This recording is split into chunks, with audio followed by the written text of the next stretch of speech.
kai. Yo. Una obeye mambeye ni pabonio. La me kasai. Obide ma matonji ofa me koda mati o. Matonji ofa me koda mati. Ye ya duwa na da wase. Waye ni pabonini ende makate o se wo waye ni pabonini. Usu waye ni pabonini la o. You are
Wayano kwaresa semu dia wakansa wodi wo teacher ni wo fani irun wo fano irun wo yapa. Oh. Hey, who is this? I don't know him. But then he be the go check my fear ni. Hey! Ma bodown ni. Ma ya bodown ni. Ma choma ne jama ya bodown ni na ma bachemu. Because of manu you are telling me that ma bodown. Oh, ma bodown na ma chemu wo. Ma bodown na ma choma ya noa. If you get to know, this lady, as you are seeing Calamity gently here, I am the one taking care of her. I pay her school fees. I clothe her. I give her everything. I bought it for her 3 weeks ago.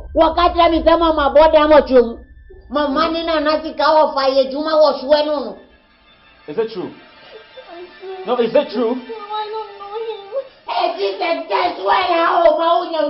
Gentlemen, listen. I don't care who you are, where you're from, or whoever you think you are. Now respect yourself, old man, and leave this house. We're in the middle of something. Yo, Mbeko, I will leave. But Mama, I am giving you 3 days before now. If you are die, I did your oh, talk Get out! Okay, are you the one who brought me? I'm getting out. By force, out. You will tell me. Out of my house, man. Oh, come on, out. I'm gonna get. What you begin will come out. If you know what is get out, why didn't you get her out? You have been standing there talking. But get out. My friend, out. I'll slap you, eh? Out. My voice out. Oh, who got that here on you? My friend, get out. Out. What couple of folks get my husband out? Oh, then I do. I didn't know what's now. Oh, that's it. Missy or video of the boy you say, it's the one you know about editing. And now, better boy, Betty too wrong. Come here.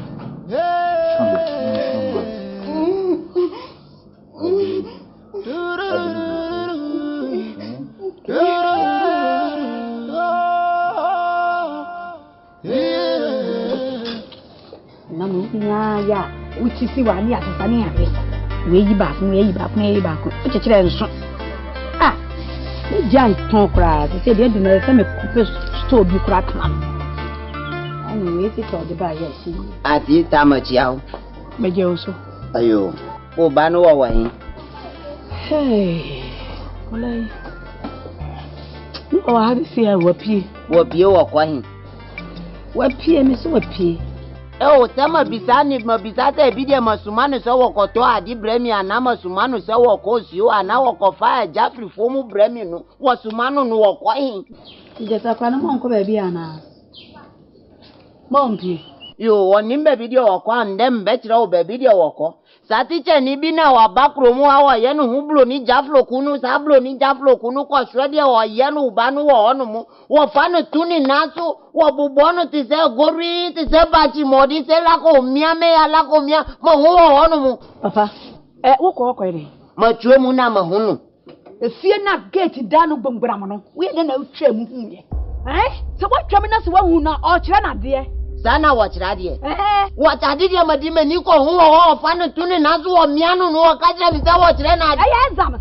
You, Aquadadia Mima Trena, Dima Fazikama, no Mamanu Sukufizi, Matia, Namudia, what you are, Mima Fazikama, or Sevato Namuno, and then there are somebody or Katramini. Oh, my brother, I Sika say I hear, Sika, I hear, the Reno. Come here, Chiam away. As somebody or Katraminu. Let me say, and then you go for the what's Radidium Bayo Hano. What's the name of fuck up? What part what can be this out on the person?